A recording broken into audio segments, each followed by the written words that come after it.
this isn't really a DIY video as such, but maybe a helpful tip I learnt from a friend on something that might save you a few pound on your height building equipment, namely height poles. Yeah, I know what you're thinking, that's a height pole. Well, actually it's not. This is actually a washing line prop. It's sold for propping up a washing line when it's full of heavy clothes to help take the bow out of it.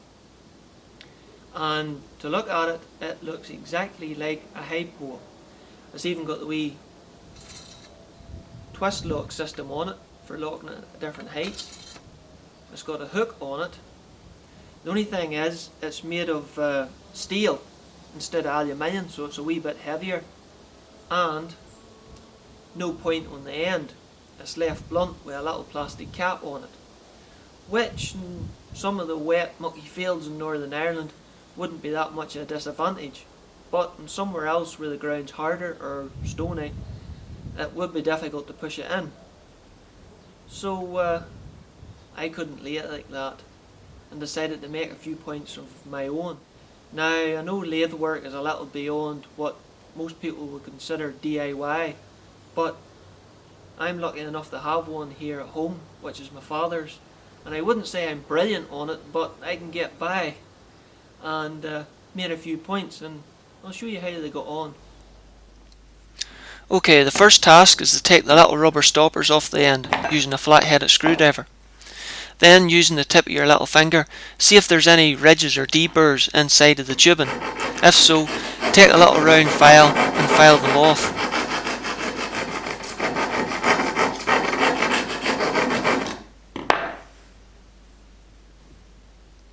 Okay, let's see what we're dealing with here. The external diameter of the tubing is just over 19mm, and the internal diameter is just over 17mm. Now, I have here some simple 19mm in diameter aluminium or aluminum bar or rod, which you can quite simply and cheaply buy over the internet, and I've cut it into 100mm lengths, or roughly 4 inches in old money.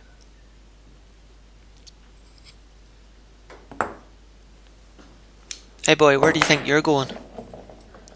Once I've locked one of the pieces into the jaws of a little Colchester student lathe my father has, I mark in the first 30mm. It doesn't have to be dead on exact, but you do have to make a big enough mark that you can see it while the lathe is turning. I turn this 30mm down to a diameter of approximately 17mm in diameter. This should give a nice snug fit onto the end of the tubing. Then, after turning the piece around in the jaws of the chuck, I start to turn the other end down into a 5-degree taper to help start to form the point.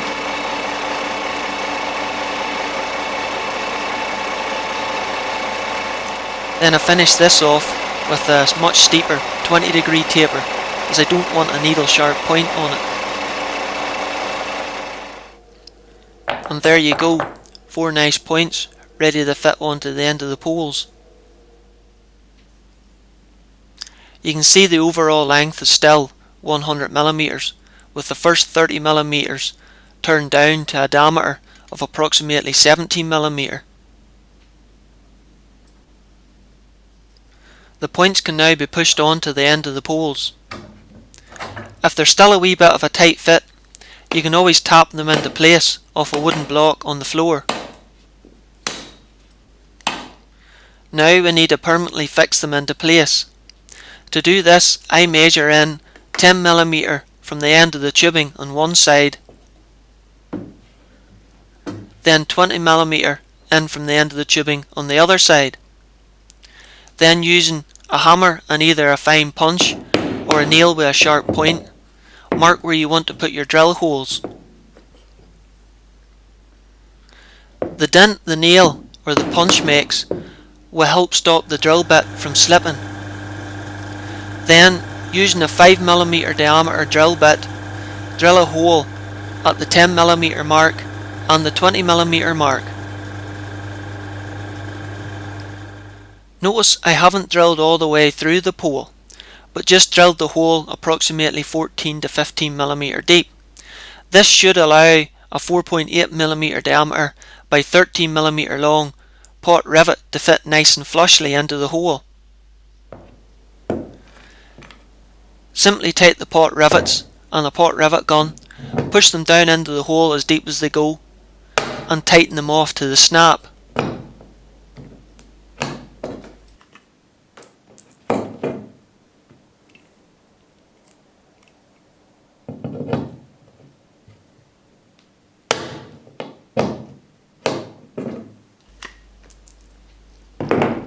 Then with a hammer, round the edges of the pot rivets off with the round shape of the tubing.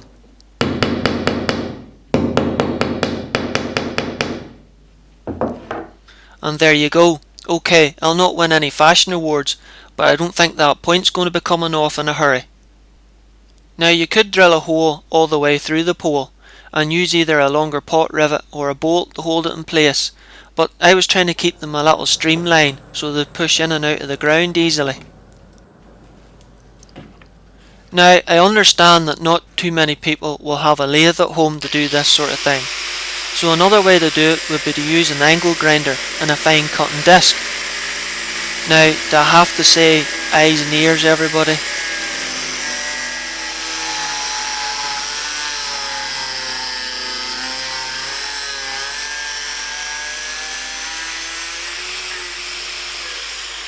But I've simply cut 4 flat sides with the angle grinder and then finished them off with a file, and it gives you something that looks like a big nail point. Now, instead of using the lathe to turn a heavier 19mm bar down to fit inside the tubing, you could start off with a lighter bar. Unfortunately, I can't seem to get 17mm aluminium bar, but you do get the smaller size, 16mm. But as you can see, it's a bit of a loose fit. So to make up the difference and make it a much snugger fit, I wrap the last 30mm of the bar with either insulating tape or duct tape as I'm using here. 4 to 5 good turns should be enough.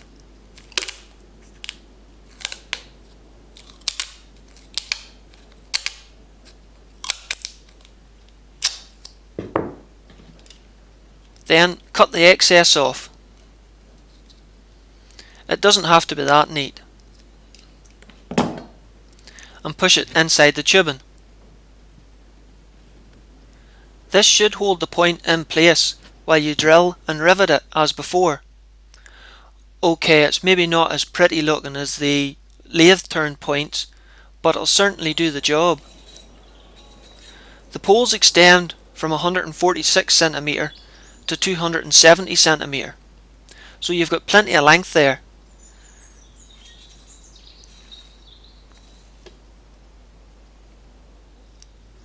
And as you can see, they push into the ground a heck of a lot easier with the point than without. So there you go, 4 washing line props modified into hide poles.